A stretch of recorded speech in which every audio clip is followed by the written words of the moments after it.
Assista agora Telescópio. Apoio Cultural. Bolsacreto, Sistema Construtivo para a Obra de Engenharia Hidrogeotécnica. Plano Familiar Camargo. Tradição, seriedade e respeito. –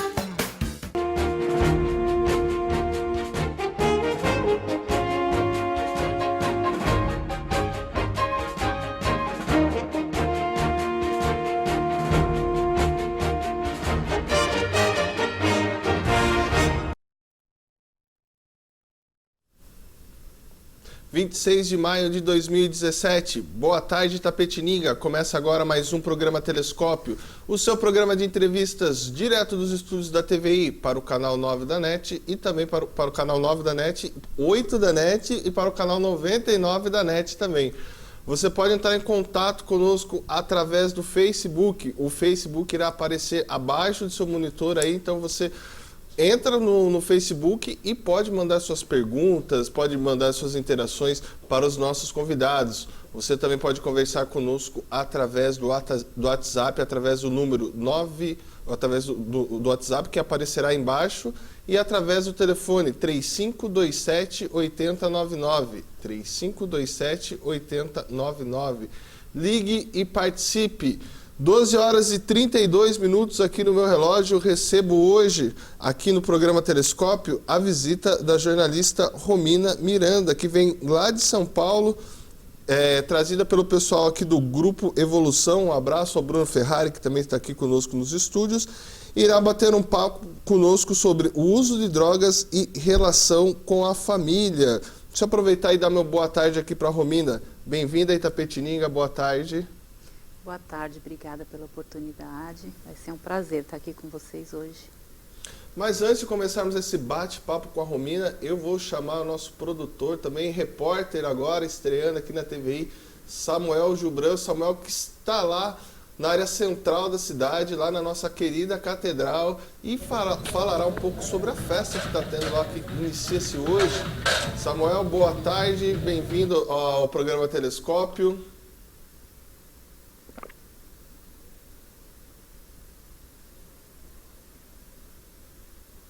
Acho que a gente veio, será? Acho que a gente teve um probleminha com o sinal aqui. Então, antes de a gente chamar o Samuel, deixa eu aproveitar aqui e mostrar para vocês o jornal Correio de Itapetininga, que está na sua versão impressa.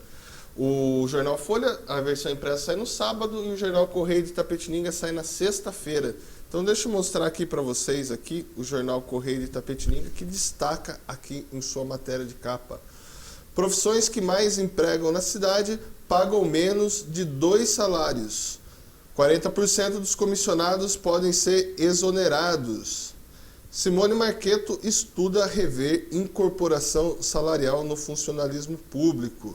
Também uma outra notícia também muito legal aqui da nossa cidade, que nós teremos nesse final de semana a virada cultural. Parabenizar a Secretaria da Cultura aí, que está organizando junto com o governo estadual esse evento, né, entre os diversos shows. Iremos falar mais sobre isso aí ao longo do programa. O Samuel trará também mais informações, mas em destaque aqui o jornal traz o cantor Arnaldo Antunes. Nós também teremos shows com o Taíde, NX0 e também com a Paula. Então vocês podem acompanhar essa programação aí no Itapê Cultural daqui a pouco com o Samuel. Eu acho que agora está tudo certo. Samuel, tá me ouvindo? Ainda não, Maurício. Ainda não. Então a gente não tem o Samuel. Então vou aproveitar aqui e chamar os nossos apoiadores culturais.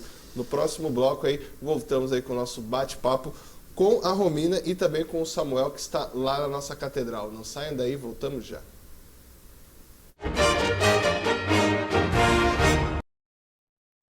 Apoio Cultural.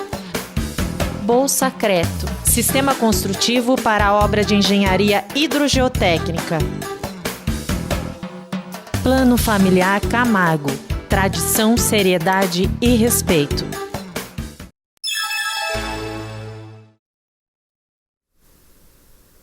Voltamos em Itapetininga com mais um bloco do programa Telescópio. Lembrando a você, telespectador, que o nosso programa é um oferecimento da Bolsacreto e também do Plano Familiar Camargo. Começando aqui o nosso bate-papo com a jornalista Romina Miranda. O que te levou, Romina, trabalhar com essa questão, né, do problema da drogadição. Eu queria que você falasse um pouco da sua história para nós. Então vamos lá. Iniciei usando o jornalismo, né, minha profissão de base, para o que nós chamamos para levar a mensagem acerca do assunto. Né? Então, através de escritas, uma revista que eu tive durante um tempo, alguns programas na mídia, TV, rádio, fiquei durante alguns anos usando a profissão para levar a mensagem a respeito do tema. Só que aí veio a contrapartida, o público perguntando, enviando questões relacionadas principalmente às famílias, né, que são as que mais interagem com a gente. E aí então tive a necessidade de estudar muito sobre o assunto para poder informar melhor, responder melhor essas demandas. Foi quando eu comecei a especialização na área de terapia familiar sistêmica e dependência química, aí sim com condições mais teóricas, e apesar da prática que eu já vinha tendo em grupos e tudo mais, trazer a especialização foi uma maneira de trazer aí conhecimento para as pessoas. Participei de algumas pesquisas nacionais pela Universidade Federal de São Paulo, para conhecer o perfil dessa família.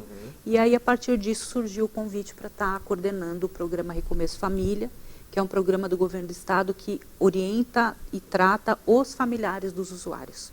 Quando que se começa a trazer esse olhar para a família? A gente sabe que já, pensando no ponto de vista histórico, o usuário, o dependente, sempre teve esse olhar. Quando que começa vamos colocar assim, um modo mais específico de tratar os familiares desses dependentes? Então, na verdade, assim, eu vejo duas questões quando a gente fala em tratar a família, né? Quando a gente pensa em tratar o usuário, quando você imagina uma intervenção que venha a ter sucesso com o usuário, ela tem que contemplar a família, né? Um dos fatores que pode ser risco ou proteção para o tratamento, então não tem como contemplar um tratamento onde não haja uma intervenção familiar mínima, porque um se tratar e outra parte do sistema não, a gente vai ter problemas aí depois na questão da reinserção e tudo mais.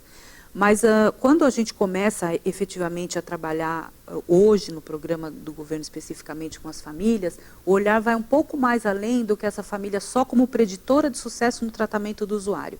Vai como uma pessoa que foi impactada pelo uso do outro e que ela também precisa de um olhar para tratar as suas questões, né? A gente não costuma dizer que essa família desenvolveu uma doença, como é a dependência química, mas ela pode ter desenvolvido transtornos comportamentais por ter essa convivência. Além do estresse, pode sim estar acometida por uma depressão, por um transtorno de ansiedade, pânico, uma série de outras doenças que podem vir a acontecer em virtude desse convívio, porque o convívio é muito impactante para a família. Então, além de tratar a família para ela apoiar o tratamento do usuário, a gente tem que tratar a família, e é assim que inicia um modo mais amplo de olhar para essa família, como uma pessoa que foi impactada. E que se ela não for ajudada, ela não vai poder ajudar o outro, né? Então, olhar primeiro para a família. É difícil, a gente sabe, por exemplo, para a família, quando ela reconhece essa problemática, traz um sentimento, principalmente entre pai e mãe, a culpa é sua, a culpa é minha. Essas são situações corriqueiras desse tipo, né? Infelizmente. O primeiro ponto que a família vivencia quando a gente fala da questão do uso e abuso é um grande tempo em negação, né? Então, as pesquisas mostram, essa pesquisa nacional que nós fizemos pela Unifesp, que a média de uma família ficar naquela situação de negação, ou seja, de ainda não efetivamente aceitar que existe uso e abuso, é uma média de 8 anos. Então, é muito tempo, 8 anos, em que uma família fica submersa nessa negação.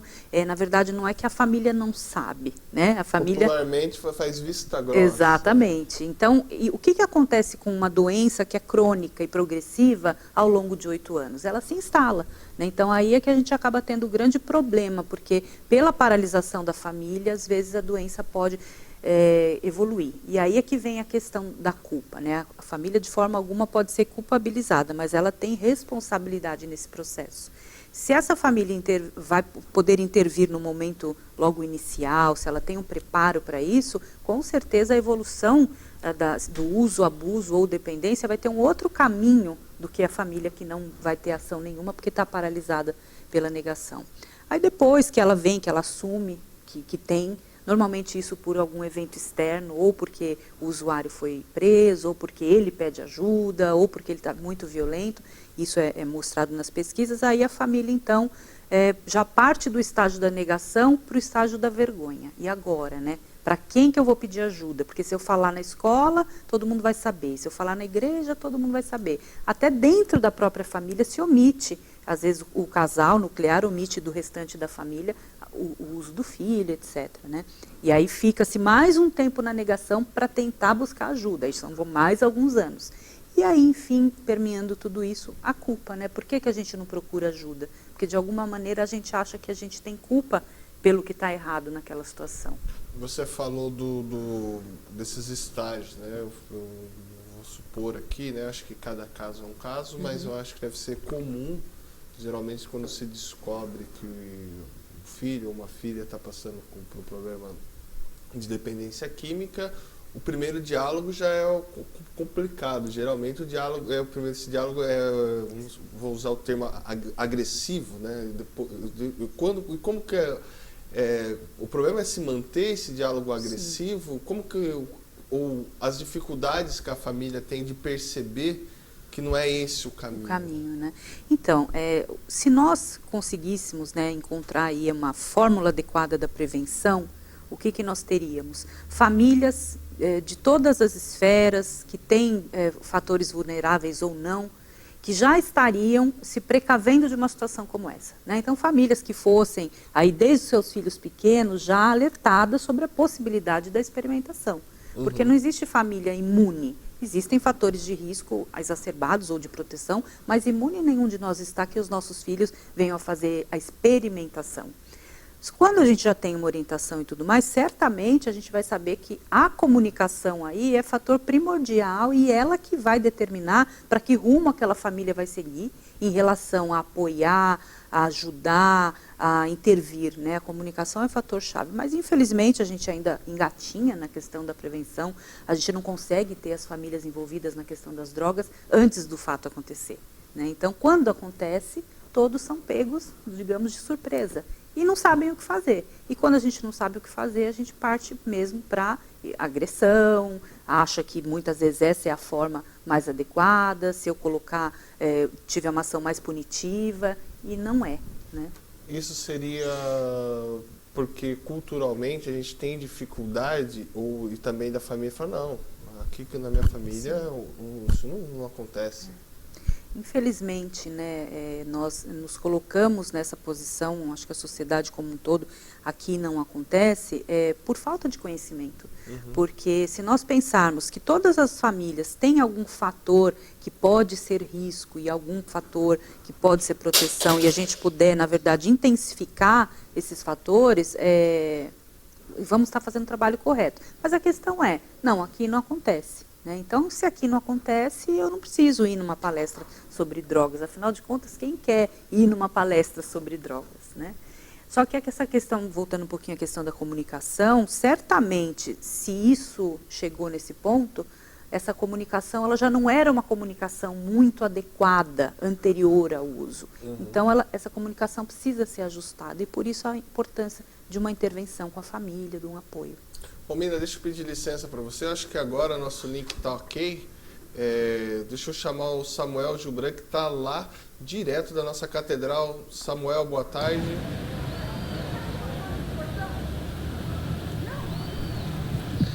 Boa tarde, Maurício. Estamos aqui na frente da catedral Nossa Senhora dos Prazeres. E eu estou aqui com o padre Reinaldo Ramos, que é o pároco dessa igreja. Boa tarde, padre. Tudo bem? Boa tarde a todos aqueles que nos assistem nesse momento. Boa tarde ao Maurício. Estamos hoje iniciando a nossa festa dedicada em honra ao Divino Espírito Santo. Padre, desde quando que estão sendo realizadas as organizações da festa? A festa demanda um certo tempo. Desde o mês de outubro formamos a coordenação, a comissão que deveria preparar essa festa, e foram inúmeras reuniões desse tempo até hoje. E como é que estão os últimos preparos para a festa, padre? Já está tudo no ritmo acelerado? Hoje, com o início da nossa festa, os últimos detalhes estão sendo acertados. A parte documental da festa encaminhada, bem como toda a parte de doação já recebida também. E padre, e como é que estão envolvidas as pessoas aqui? Estão tudo tranquilo? Estão tudo só apenas na correria? Sim, nós temos diversas equipes. Cada barraca foi formada por uma equipe e, naturalmente, cada um agora está se organizando com a sua barraca para poder deixar o melhor para acolher os nossos visitantes. E padre, e qual a previsão de público para a festa hoje? O primeiro dia é sempre uma surpresa, né? A gente não tem uma noção exata. Hoje teremos início, a abertura com a missa às 19 horas, que será presidida pelo padre Odair, da Diocese de Osasco. E nós esperamos, assim, uma quantidade, pensamos assim, a maior, quem mais puder vir aqui, porque eu tenho feito incentivado muito para que as pessoas venham participar e façam a novena ao Divino Espírito Santo. E, portanto, comece no dia de hoje, né? E padre, quem que vai abrir essa grande festa? Hoje é o padre Odair, da Diocese de Osasco, São Paulo, nosso convidado. E nós iremos ter um ato também de inauguração e bênção do local da festa após a missa. E quantos dias de festa serão na festa do Espírito Santo? Nós teremos 10 dias de festa, portanto a novena, que começa hoje dia 26 de maio, vai até o dia 3 de junho e no dia 4 é o dia de Pentecostes, portanto o dia em que a igreja celebra a festa do Espírito Santo, o encerramento com a missa às 18 horas. E padre, qual o horário das celebrações? Todas as noites, com exceção do domingo, que é tradicional aqui às 18 horas, os outros dias serão sempre às 19 horas. A festa é depois da missa, padre? Sim, nós temos várias barracas, vários tipos de comidas, bebidas e sempre, toda noite, nós teremos a oportunidade de degustar um pouco da culinária desta festa. Padre, eu fiquei sabendo que vai haver leilão beneficente. Eu queria saber onde vai ser realizado, padre? O nosso leilão vai acontecer no dia 25 de junho, no recinto de exposições Acácio de Moraes Terra. Padre, agora fica aí o meu convite para você reforçar para o pessoal para vir à festa e prestigiar a Nossa Senhora dos Prazeres. Nós aproveitamos a oportunidade para convidar você que está nos assistindo e para que venha com seus amigos, sua família. O nosso ambiente é sempre familiar. Toda noite, após a missa, terá uma apresentação musical aqui no pátio da igreja. Hoje com o André Camargo, amanhã o José Roberto, que muitas pessoas conhecem aqui em Itapetininga. Aproveito ainda para convidá-los. Domingo, após a missa, terá uma orquestra aqui na nossa catedral. Após a missa, organizado pelo Fábio Scaranova. Nós teremos uma orquestra, serão canções marianas, 15 canções marianas apresentadas aqui. Além disso, eu também devo dizer que no dia 31 nós teremos a grande coroação de Nossa Senhora dos Prazeres. Após a missa também teremos a apresentação de um grupo, de uma orquestra regida pelo maestro chamado Amite Cantori. Estará se apresentando aqui na Catedral. Padre, eu quero agradecer a presença do senhor aqui no Telescópio e que seja um grande sucesso a festa aí, padre. Muito obrigado, um abraço ao Maurício e toda a sua equipe. Obrigado pelo carinho que vocês têm com a nossa paróquia e estão também convidados a virem aqui estarem conosco nesses dias. É isso aí, Maurício. A gente vai ficando por aqui e fique aí com a sua convidada aí, a Romina. Boa tarde, Maurício. Tá aí, parabéns ao Samuel, parabéns ao Padre Reinaldo, temos festa do Divino aí, temos aí então praticamente 2 semanas de festa e vocês que nos assistem, a população de Itapetininga, compareça lá à festa da nossa catedral. Um abraço ao Samuel, um abraço também especial aí ao nosso Padre Reinaldo. Você conhece a nossa cidade? Deixa eu fugir um pouco primeira da vez. Primeira vez aqui? Você vai ficar até amanhã? Isso. Então, já pode... O Bruno Ir pra levar festa. você lá para a festa do Divino. Agora deixa eu voltar aqui, Romina, para o nosso bate-papo, falando um pouco sobre a desestruturação familiar. Né? A gente falou um pouco sobre isso, né? Em algumas famílias ocorre essa desestruturação familiar. Então, a sua palestra também vai um pouco de encontro a evitar esse problema também? Bom, aí a gente tem 2 pontos, né? A desestruturação familiar que antecede talvez o uso e abuso, né? Antecede no sentido de ser um fator de risco que vai permitir que venha assim desenvolver não só o uso e abuso, mas outras questões aí no indivíduo, e a desestruturação que acontece depois que a droga atinge o sistema familiar. Esse workshop de amanhã, ele é focado na questão das famílias que já possuem o problema. né? Então, a gente fala a respeito das intervenções que podem ser feitas com essa família, os tipos de atuação, principalmente quando nos referimos aqui, no caso, ao Grupo Evolução, que atua com os grupos de apoio para essas famílias, de que maneira que isso pode beneficiar, enfim, entre outras intervenções. Mas aí a gente aponta quais são as disfunções, quais são o que a gente fala como desestruturação familiar, em que pontos que essa família fica disfuncional e o que a gente precisaria consertar para tentar fazer com que essa família tenha qualidade de vida de novo.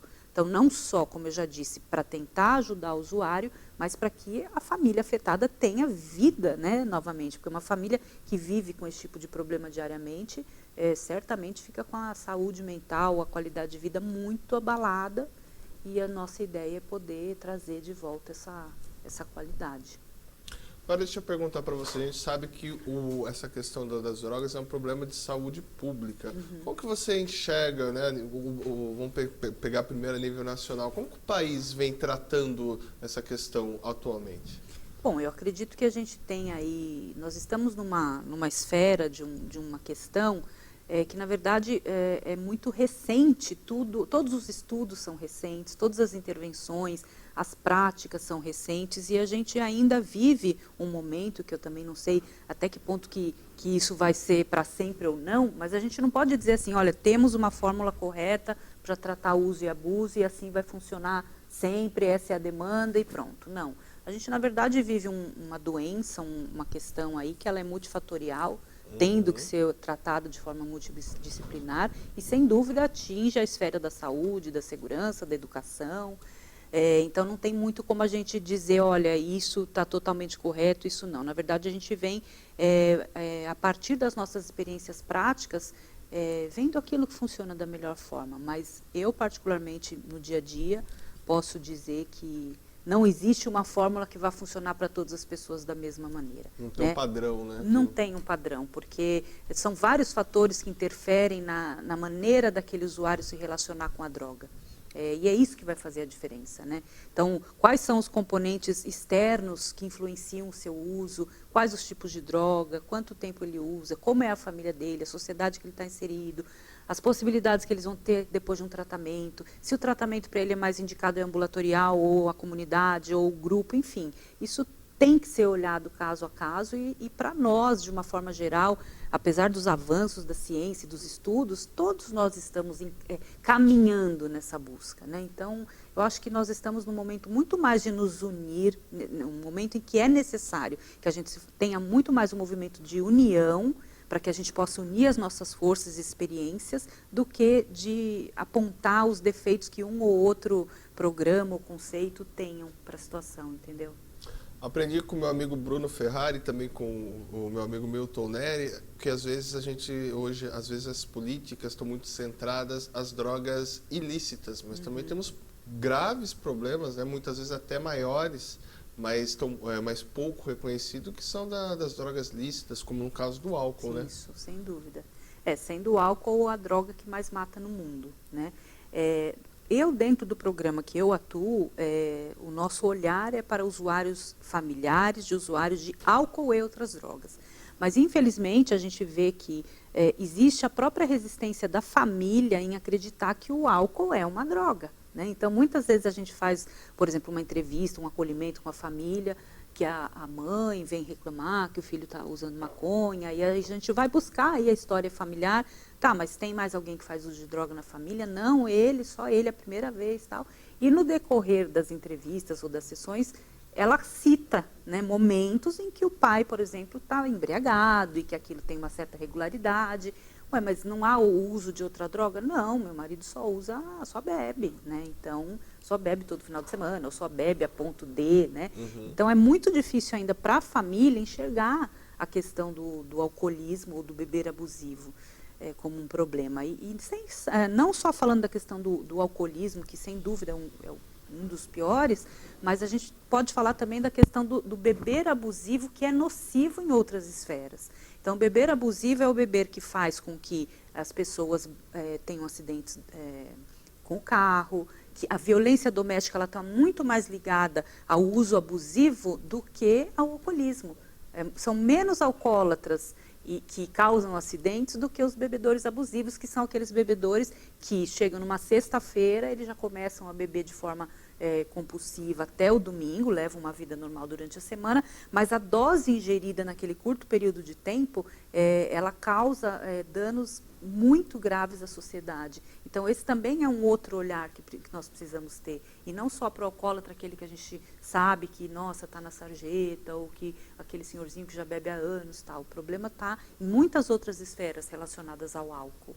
A sociedade hoje vive um paradigma de tratar o problema da drogadição como saúde pública ou como segurança pública.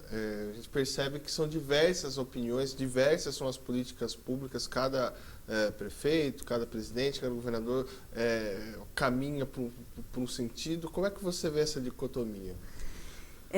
Eu acho que assim, nós temos, cada secretaria aí imprime o seu olhar à questão, né, cada pasta, cada grupo de trabalho, mas o fato é que nós temos uma doença, uma situação que ela evade para todas as áreas, né? Então, por exemplo, a questão, vamos falar um pouquinho aí da questão recente que houve na Cracolândia de São Paulo.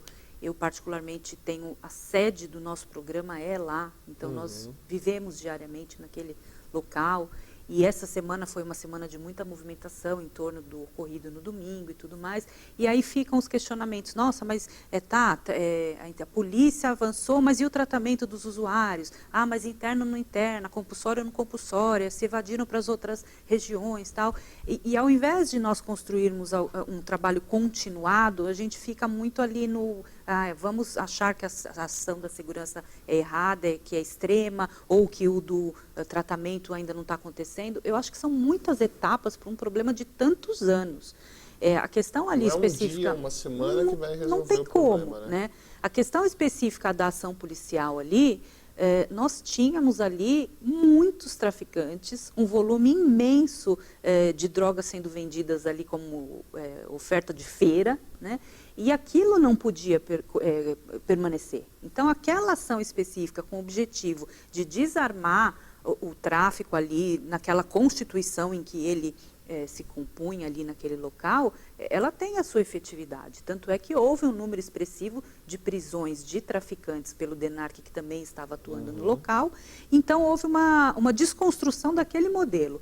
Agora, é lógico que nós tivemos parte do público que foi para a internação, porque quis, porque ali nós temos um serviço social e de saúde que estava à disposição para fazer essas internações, e claro que nós temos parte que não quis tratamento, e grande parte, porque os usuários de crack, infelizmente, a maior parte estão num nível de cognição em que eles não têm a capacidade de escolha se eu quero ou não um tratamento. Então, essas pessoas, sem dúvida, migraram para outras regiões, que é o que a gente viu essa semana, né? Outras Cracolândias se formando no entorno da Cracolândia mãe, digamos assim.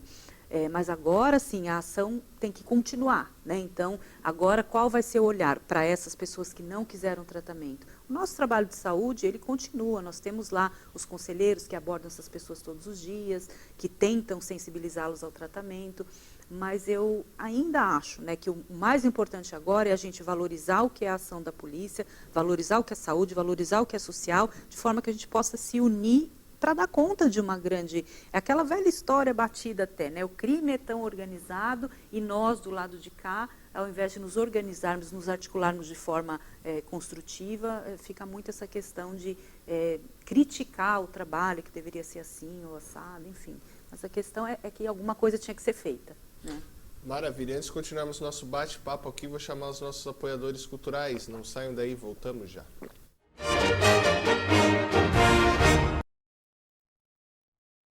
Apoio Cultural, Bolsa Creto, Sistema Construtivo para a obra de engenharia hidrogeotécnica. Plano Familiar Camargo, tradição, seriedade e respeito.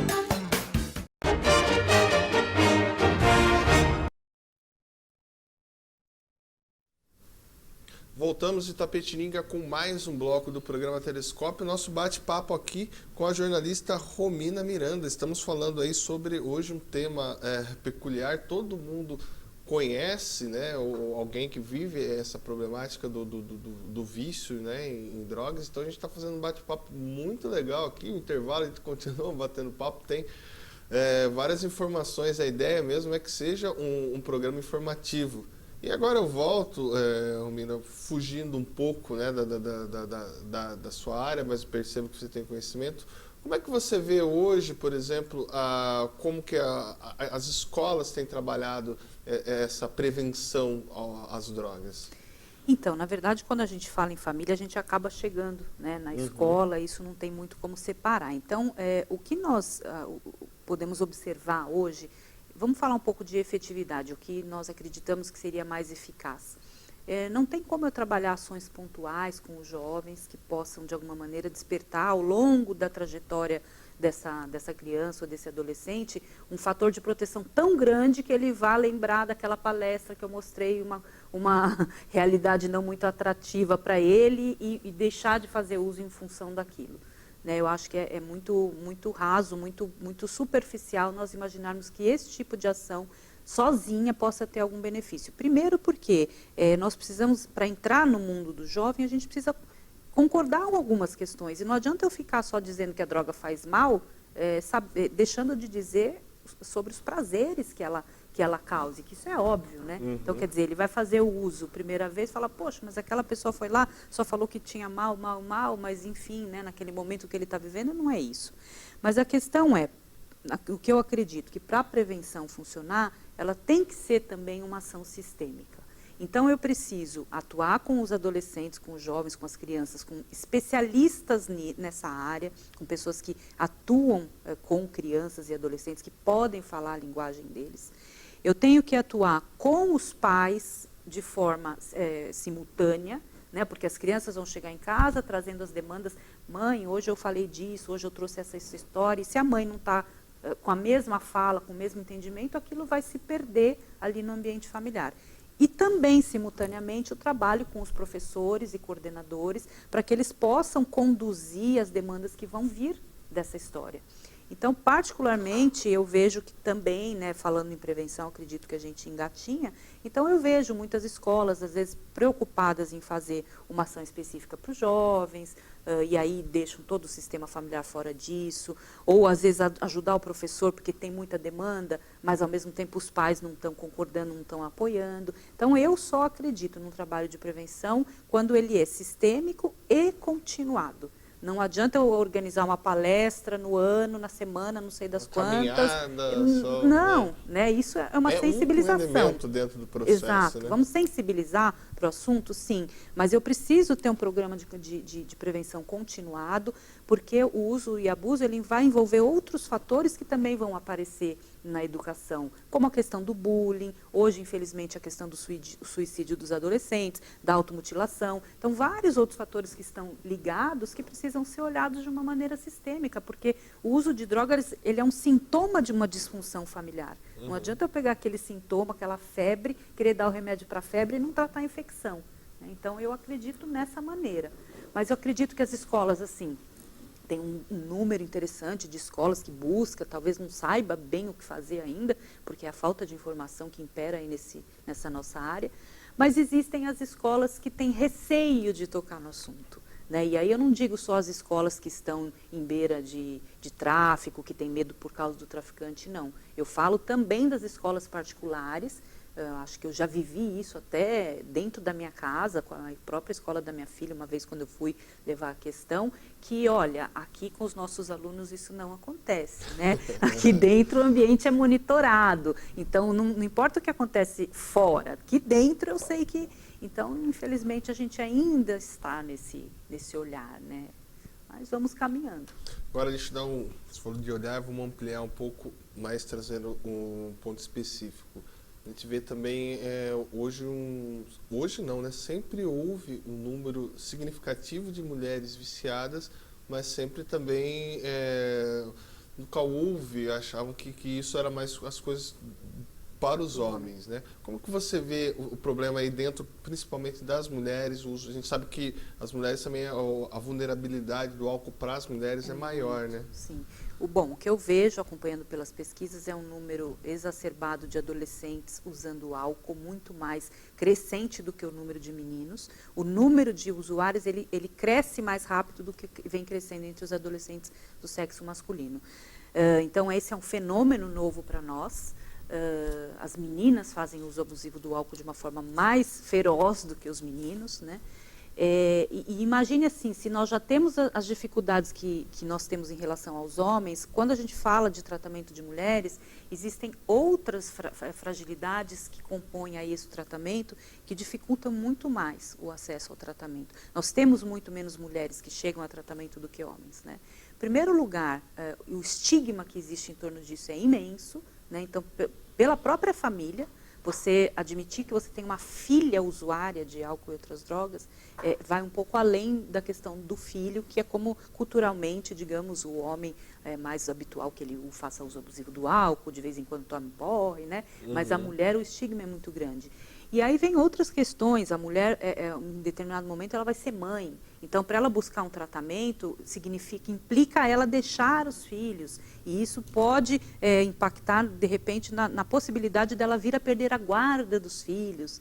Então, às vezes, ela tem que optar por não se tratar, porque ela precisa garantir que ela continue representando uma família organizada, para que ela não corra o risco de perder os filhos. Quanto que com os homens, eles deixam os filhos com as esposas e vão para seu tratamento, digamos assim, né?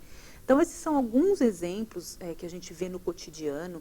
O uso de drogas por mulheres, os fatores emocionais são muito mais aprofundados, a questão da sensibilidade do álcool ou de outra droga no próprio organismo feminino avança muito mais rápido, os danos são muito maiores em muito menos tempo, né?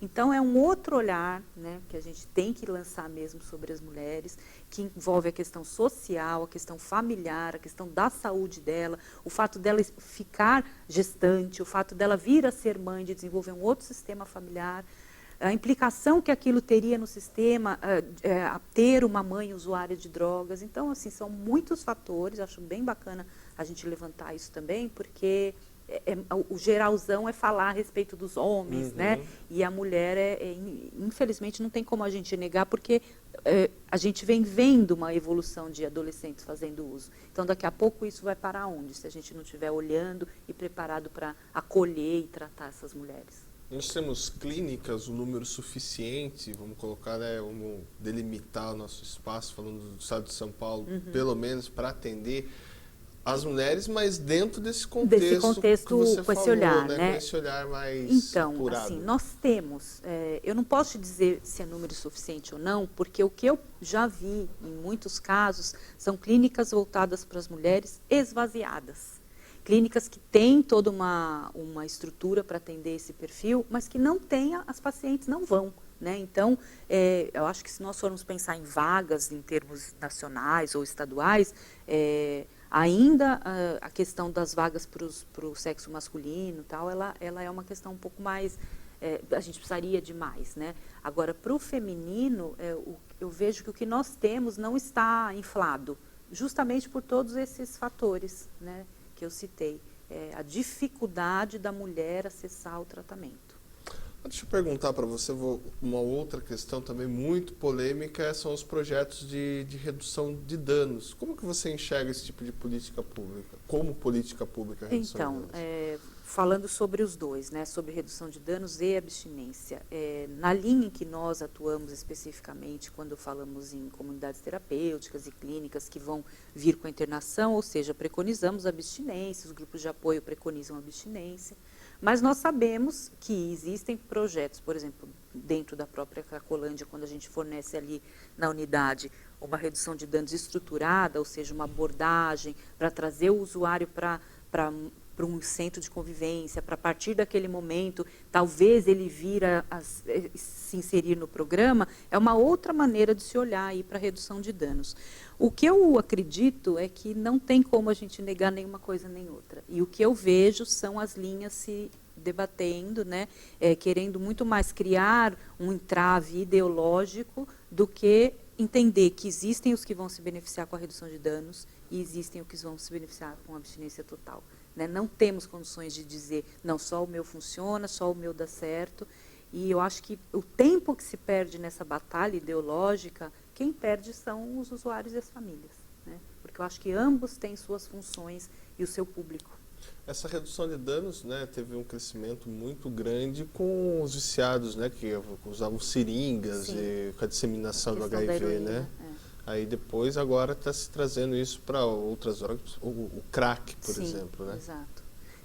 Na verdade, assim, digamos que a ideia original, a questão da seringa e tudo mais, se a gente for entrar no mérito dessa questão, sem dúvida, assim, a eficácia naquele tipo de substância, pelo fato do poder de viciação de uma heroína e das possibilidades que ela trazia de negatividade caso não fosse feita a redução de danos, é muito grande. Então, assim, há de se olhar para aquilo como uma maneira de fazer.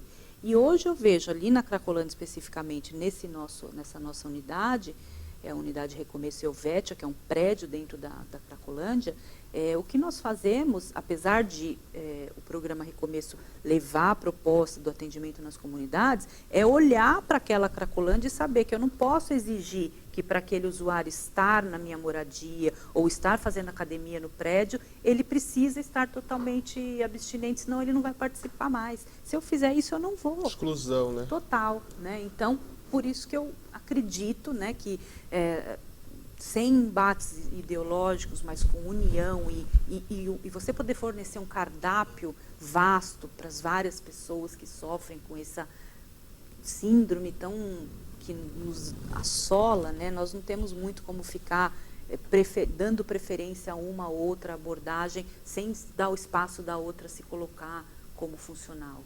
Do seu ponto de vista, a gente escuta muito falar, o uso de tal substância leva ao uso de outra substância. Existe isso? O que os estudos falam sobre essa questão? A gente costuma, as pesquisas mostram, né, o quanto, por exemplo, o álcool a porta de entrada para outras drogas, sim.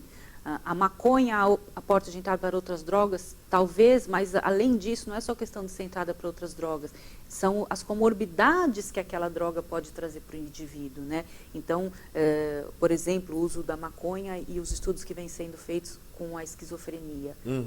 São pesquisas que apontam que existe uma possibilidade muito maior do desenvolvimento desse problema de saúde mental gravíssimo que é a esquizofrenia, e foram pessoas que usaram maconha às vezes por poucas vezes e que desencadeou aí a questão da esquizofrenia. Aí você vai falar, mas a esquizofrenia veio antes ou depois do uso da maconha? Nós ainda não temos como detectar exatamente antes ou depois, mas vindo antes ou depois, são duas situações extremas que poderiam ser, digamos, evitadas ou tratadas de formas diferentes se não houvesse a experimentação da maconha. Pronto, é um fato, né?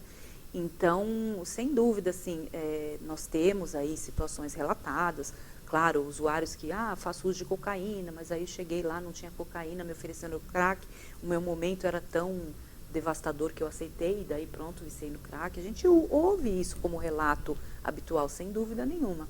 Mas ainda precisamos de muitas outras pesquisas que comprovem a relação entre o desencadear do uso de uma droga em função de outra.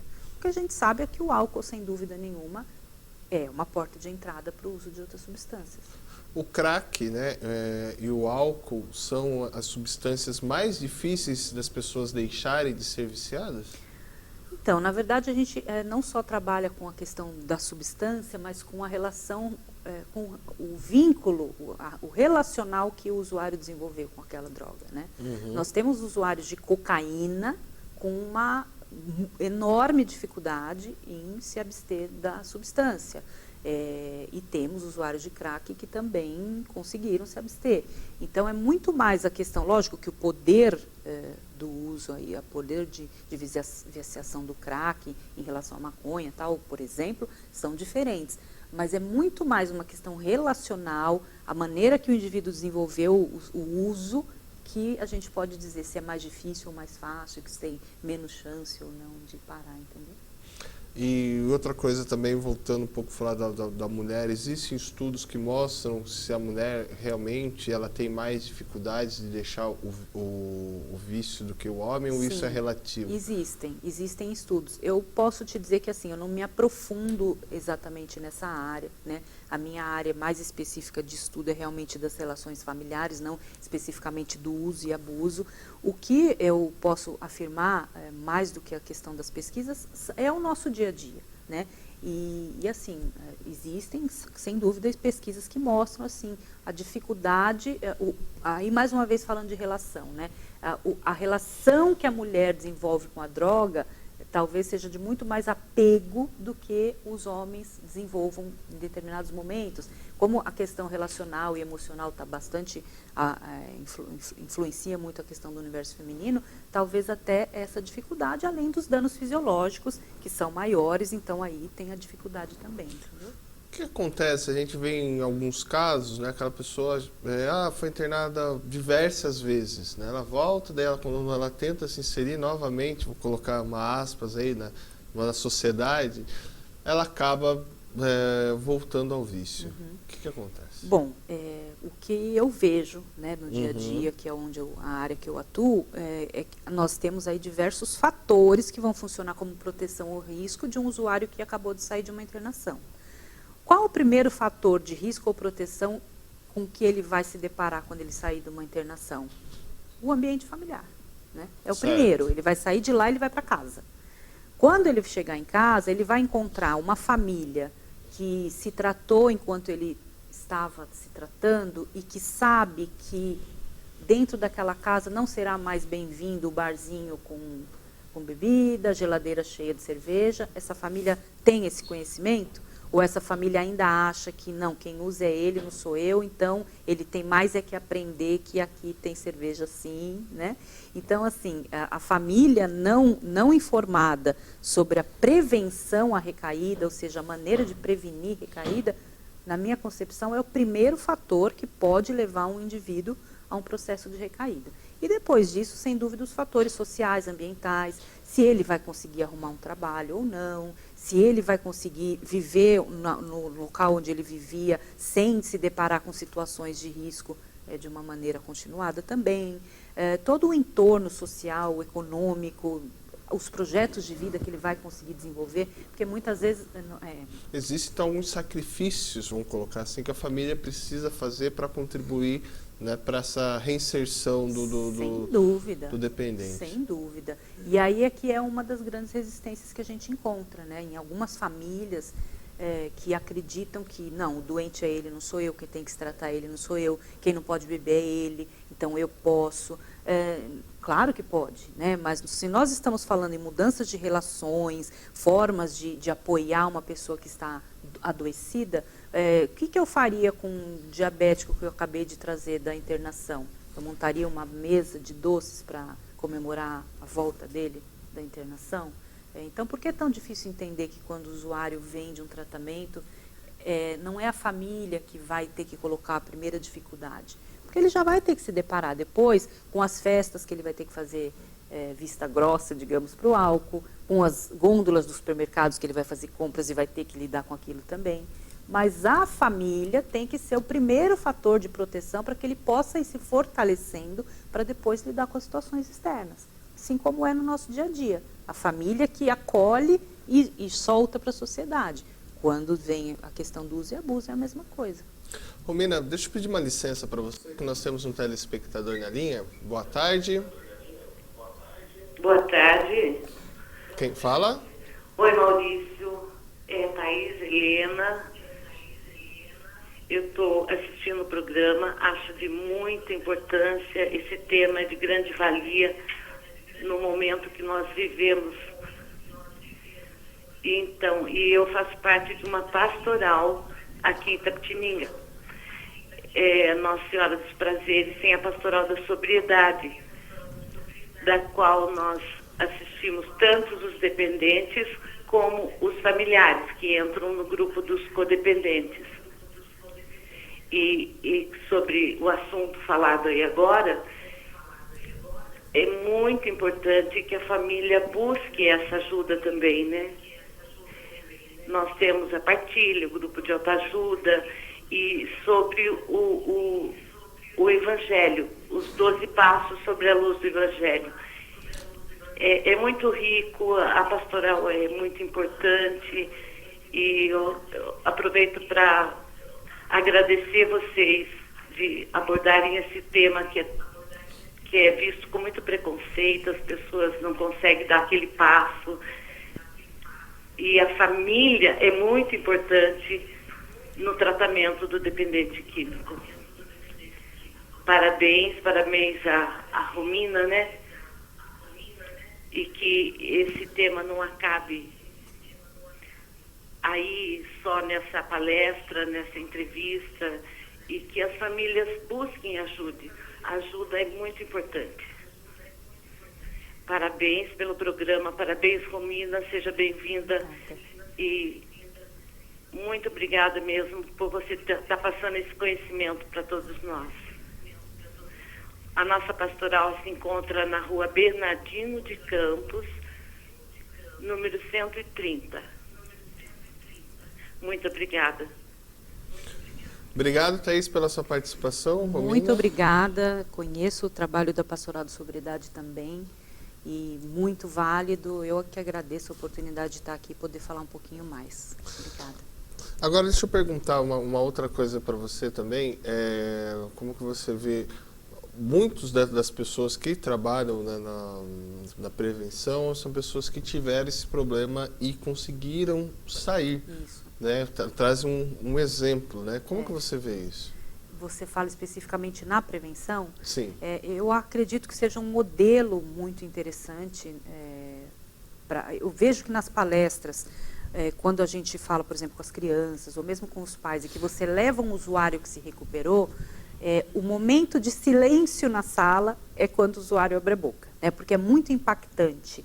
Você vê ali uma pessoa que já está reconstruída, dizer, olha, eu fui usuário, eu fiz isso, ou eu fiz aquilo. Então, é bem impactante. Eu acho que é um exemplo a ser seguido, um modelo muito interessante. Mas desde que isso seja parte de um todo que englobe aquelas outras ações que eu comentei com você, de família, de professores, uma continuidade. Mas eu acredito no modelo como parte desse sistema todo, entendeu? Aqui a pergunta do professor Fábio Alves, ele pergunta o que você acha da internação compulsória. Acredito que a internação compulsória seja uma tentativa de salvamento necessária em muitas situações, né? Vejo que a internação compulsória ela é uma maneira, muitas vezes, da gente trazer o fundo do poço mais perto de nós. Nós estamos lidando hoje com situações de uso e abuso de determinados tipos de droga, que não tem mais como a gente falar, vamos esperar ele chegar no fundo do poço e pedir ajuda.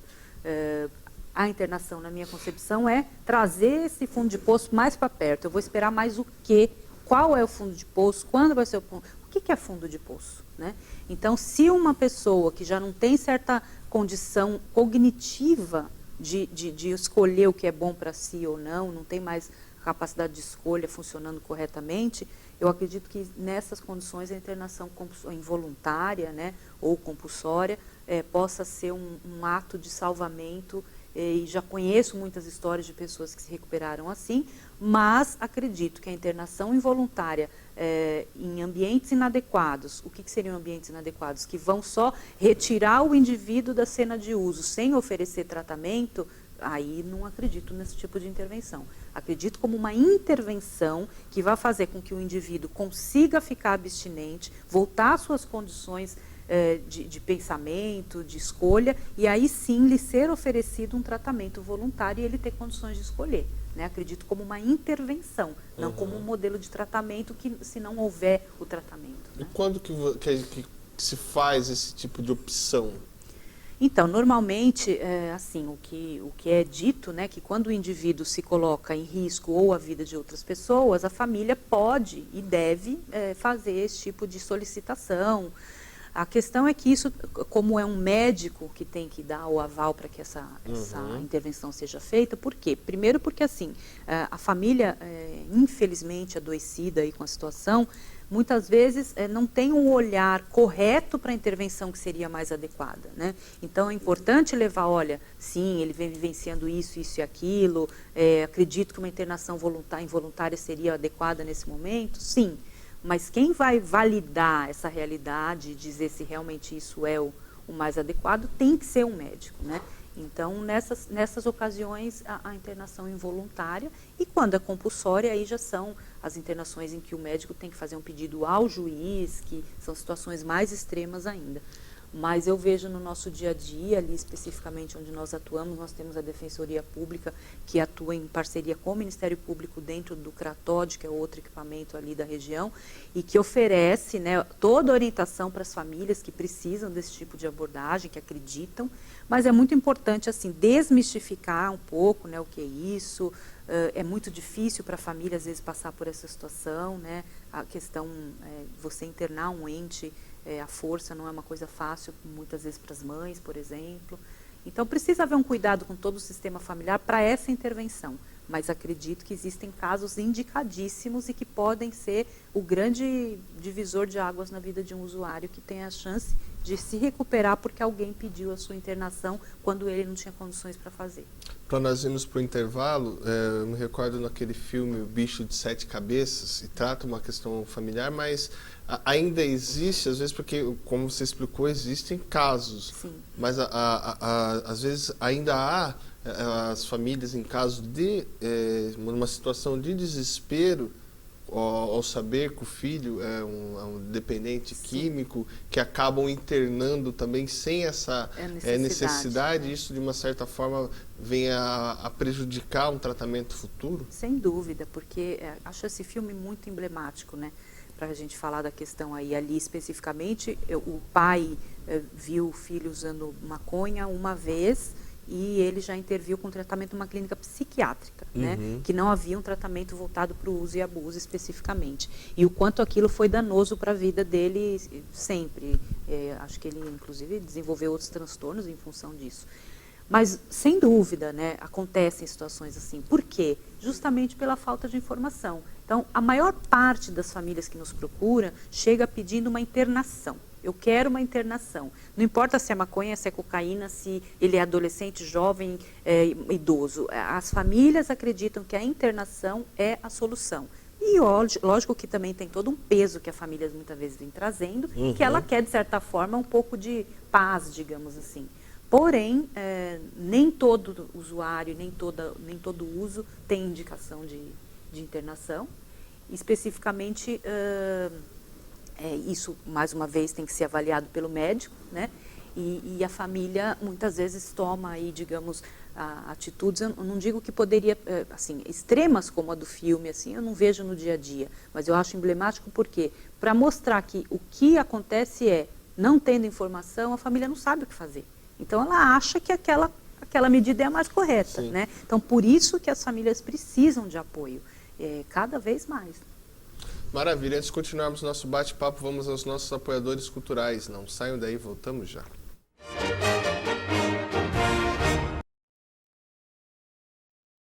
Apoio cultural. Bolsa Creto, sistema construtivo para a obra de engenharia hidrogeotécnica. Plano Familiar Camargo, tradição, seriedade e respeito.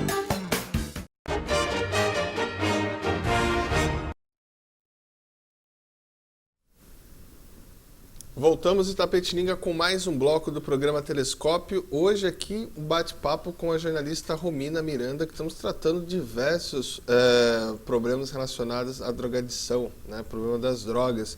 Só que antes de continuar o nosso bate-papo, eu vou ler uma nota da Prefeitura Municipal que nós recebemos. Queria agradecer a assessoria da Prefeitura de Itapetininga, porque começou a circular pelas redes sociais que o hospital estava com um problema de meningite, que o hospital estava fechado. Não tem nada disso, então a Prefeitura Municipal ela mandou uma nota, né? Queria novamente agradecer essa nota, explicando o ocorrido.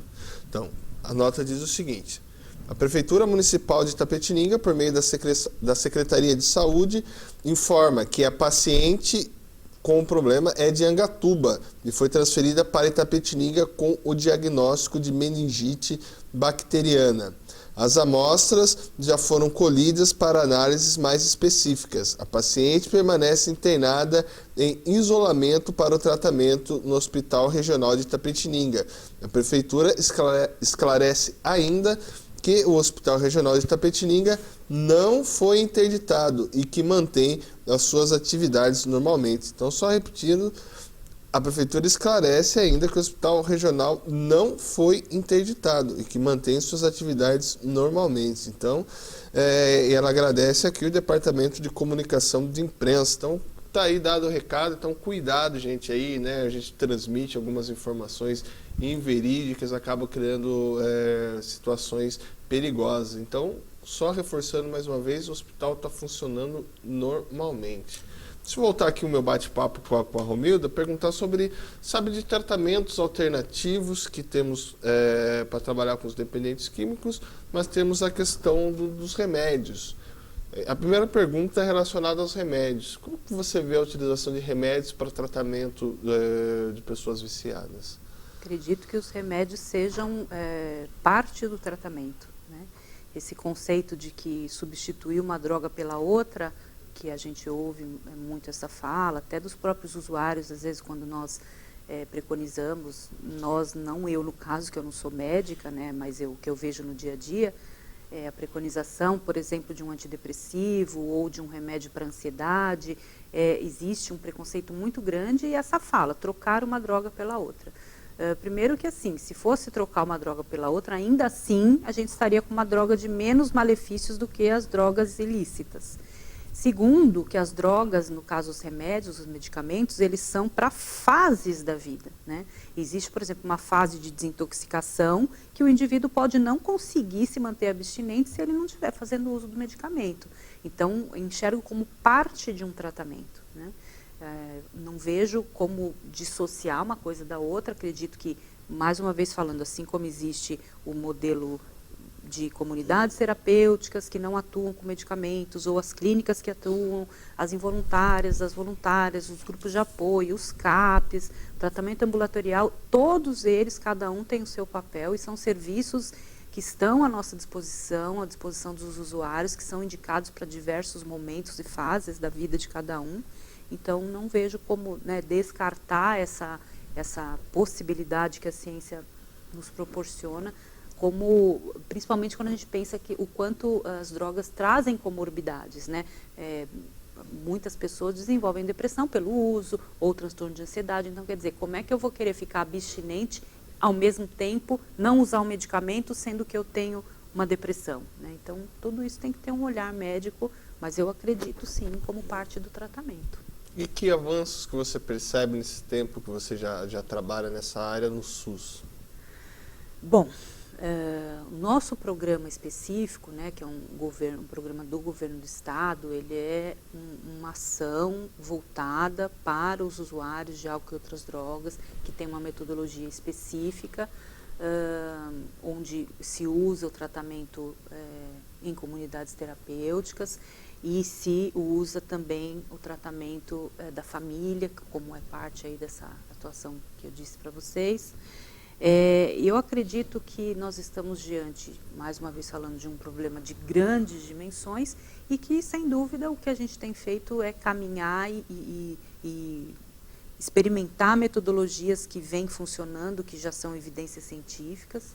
Então, eu vejo, sim, avanço nesse sentido. Eu faço parte, né, de programas que vêm tendo evidências científicas muito significativas. Então, eu acredito que a gente evoluiu e vem evoluindo. É claro que não tem como esperar e nem como dizer que um problema de tamanha dimensão vai ser resolvido em uma gestão da saúde pública ou em determinados equipamentos específicos do SUS. Eu acredito que a gente precisa olhar aí como um esforço também continuado, crescente. E ao mesmo tempo que a gente corre para isso, as drogas também correm, né? Assim, o número de drogas, as variações de drogas, o número de adolescentes que vem se envolvendo, de mulheres. Então, a gente corre, mas ao mesmo tempo ela vem correndo atrás da gente, essa onda. Essa é a sensação, né? Então, assim, é um trabalho árduo, um trabalho que que precisa, acho que, de valorização no sentido do que se faz, né? Eu vejo, assim, as críticas nessa área, elas são muito insistentes, mas eu acho que as pessoas precisam se basear um pouco mais em evidências, no esforço contínuo. Nós que vemos no dia a dia ali os profissionais de saúde, a dedicação dos conselheiros, dos psicólogos, dos assistentes sociais, dos médicos, que tratam com humanidade essas pessoas. Eu acho que eu preciso entrar um pouquinho mais no dia a dia desses profissionais para poder transmitir algumas ideias. Agora, Romina, a gente escuta também falar, né, alguns tratamentos com, por exemplo, alternativos, como utilização de substâncias como a ibogaína, a ayahuasca. Isso tem trazido resultados positivos? Não posso te dizer, porque eu não acompanho assim resultados científicos, não vejo pesquisas científicas que comprovem resultados de ibogaína, ou, enfim, da outra substância. E como eu disse, né, os trabalhos realmente, acho que a gente lida com uma doença tão grave que a gente precisa ter base científica para poder fazer. Já participei de apresentações dos que seria o benefício de cada uma das substâncias e tudo mais, mas eu particularmente não acompanho pesquisas que eu possa te dizer, olha, conheço o resultado ou não, né, especificamente não tenho como te dizer te responder. Nosso programa está chegando ao fim. Que horas que é a sua palestra amanhã? Quem quiser entrar em contato com você também, queria, né, que você deixasse também o telefone, contato, e convidasse também as pessoas, não só quem vive, né, esse problema, mas também, às vezes, como você pode auxiliar nesse tipo de auxílio às famílias e também aos dependentes químicos. Bom, o que eu gostaria de deixar como mensagem principal do nosso dia hoje é que a importância da família olhar para essa questão, antes, durante e depois, né? Família, envolva-se, família você tem corresponsabilidade, não tem como ficar fora dessa.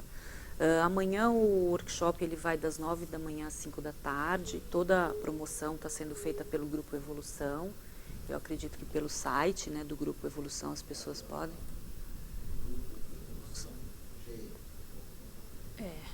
E eu acredito que por meio desse site as pessoas possam, se tiver interesse em se inscrever para amanhã esse workshop, né, onde a gente vai aprofundar as questões relacionais, e também agradecer a possibilidade de vir para cá, né, de trazer a mensagem por meio do Grupo Evolução, que tem esse olhar também para as famílias, porque eu acredito que quem não tem esse olhar acaba não entendendo e muito menos promovendo a vinda de alguém que vai falar sobre isso. Então, agradeço a todas essas oportunidades, ao público, a espectadora que falou aqui da pastoral, como tantas outras possibilidades que nós temos também para a família, né? É isso.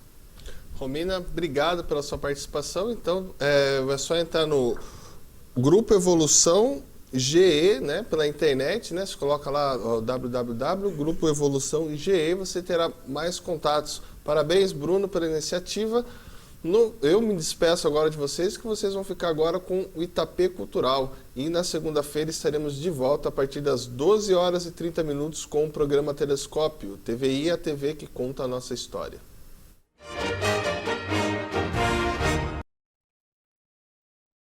Apoio Cultural, Bolsa Creto, Sistema Construtivo para a Obra de Engenharia Hidrogeotécnica. Plano Familiar Camargo, tradição, seriedade e respeito.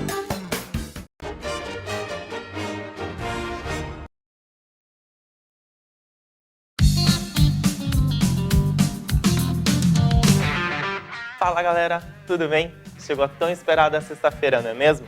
E a opção para você curtir o final de semana que não vai faltar. E trago para você aqui no Itapê Cultural os eventos culturais que vão abalar a cidade. E para começar, pela primeira vez no vinil, nessa sexta-feira haverá o cover da banda de rock nacional, o Capital Inicial. Será um cover totalmente especial com a banda Johnny Band. Os DJs convidados dessa grande noite serão os The Dudes. E os primeiros que chegarem e fizerem um check-in ganham uma dose de pinga azul. E sábado agora, o celeiro Show Bar vai receber uma grande atração que é puro sucesso, o Rodrigo Freitas. Carregue então as energias, porque sábado é dia de acelerar. Então, fica a dica. Sábado, dia 27 de maio, a balada tá garantida. E pertinho do celeiro, a casa de show Chapadex é outra opção para você ir neste sábado, viu, gente? Quem vai estar no Salão 2 da casa é o grupo de embalo de galpão no Salão 1. A dupla que é sucesso por onde passa, o Vador Jeremias. E nessa sexta, eles vão estar garantidos também no Chapadex. Juntos com a dupla que vão estar no Salão 1 é o Marcos Toledo e o Rafael. Hoje, sexta, o Armazém vai ter uma daquelas festas inesquecíveis, com som de Leandrinho, o grupo Embalo de Galpão e cerveja até às 2h30 da manhã free. Se jogue na melhor sexta da cidade, hein, gente? Neste sábado, tem baile do Clube Recreativo aqui de Itapetininga. E você não pode perder, porque a banda que comandará a noite é a banda Cheiro da Terra. Os ingressos na secretaria do clube e será neste sábado, dia 27, a partir das 10 horas da noite. E no domingo tem Vador Jeremias na sede social, a partir das 8 horas da noite. Lembrando que as mulheres entram de graça. Não percam! Sexta, dia 26/5, nessa sexta-feira, é a vez da dupla Rick Júnior mandar aquele sertanejão para vocês no espanhol, que vai ter catuaba em dobro até 1h da manhã. Segunda-feira, dia 22 agora, começaram a ser vendidos os ingressos do primeiro lote para o show do Capital Inicial para a segunda edição da Festa do Preto. Então, já garante seu ingresso, pois o primeiro lote é limitado. A festa será de sábado, dia 5 de agosto, à beira de piscina do Clube do Venâncio Aires, aqui em Itapetininga. Um dos cantores de maior prestígio do grupo Woods, Roberto Maia, está entre os 20 maiores páginas de cantores sertanejos, com mais de 200 fã-clubes espalhados pelo Brasil. E ele será a grande atração desta sexta-feira, que promete um super show na Dona Santa Hall.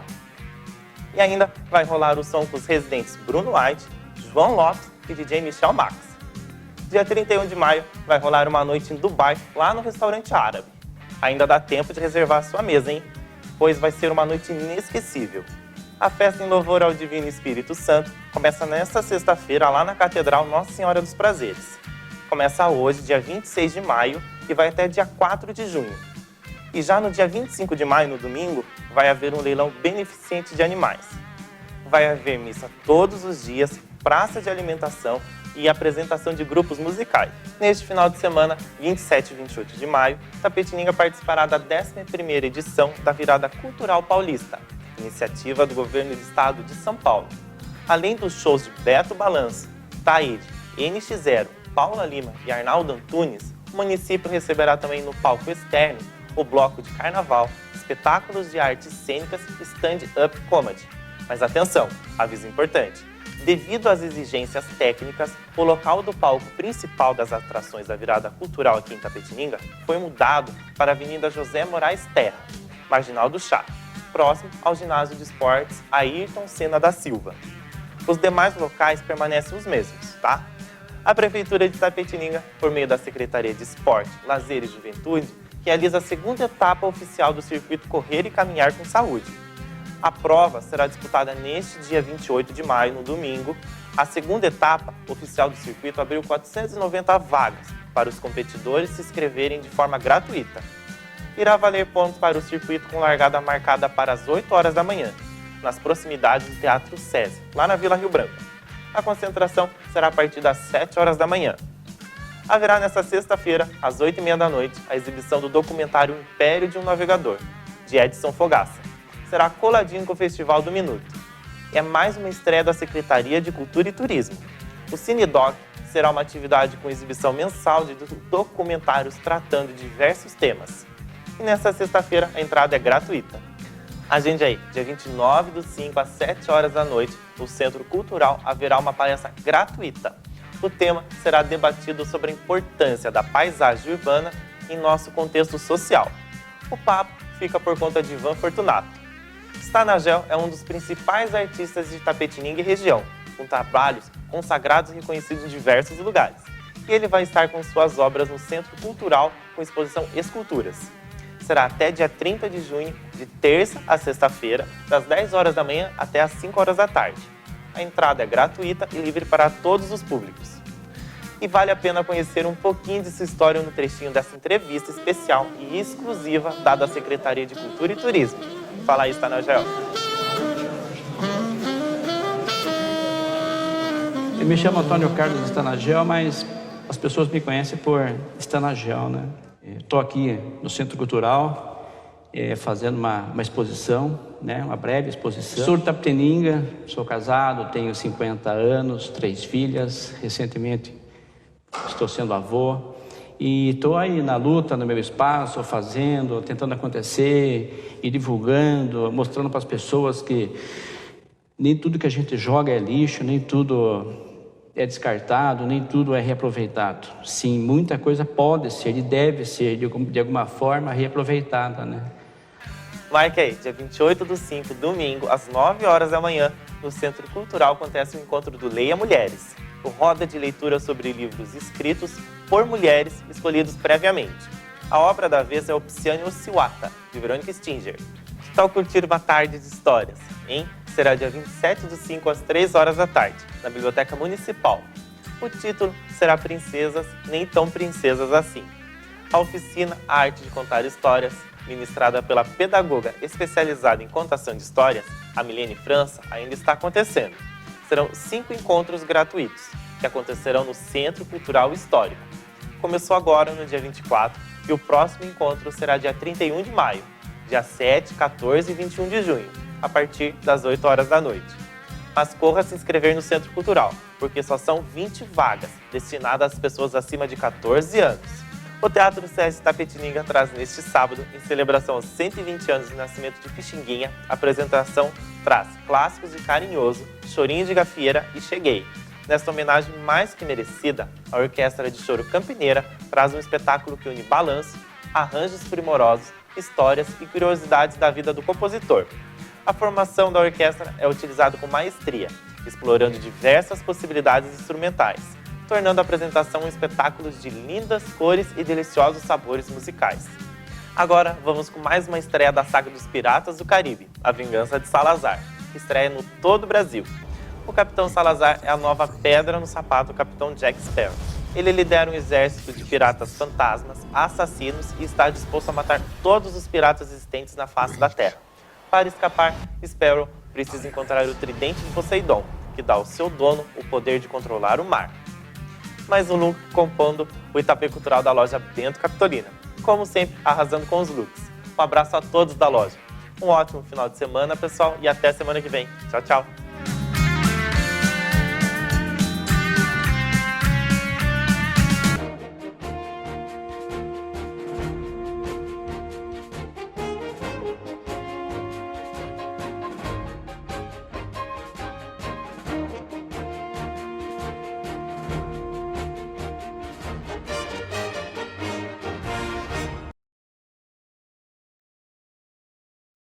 Apoio Cultural, Bolsa Creto, Sistema Construtivo para a Obra de Engenharia Hidrogeotécnica.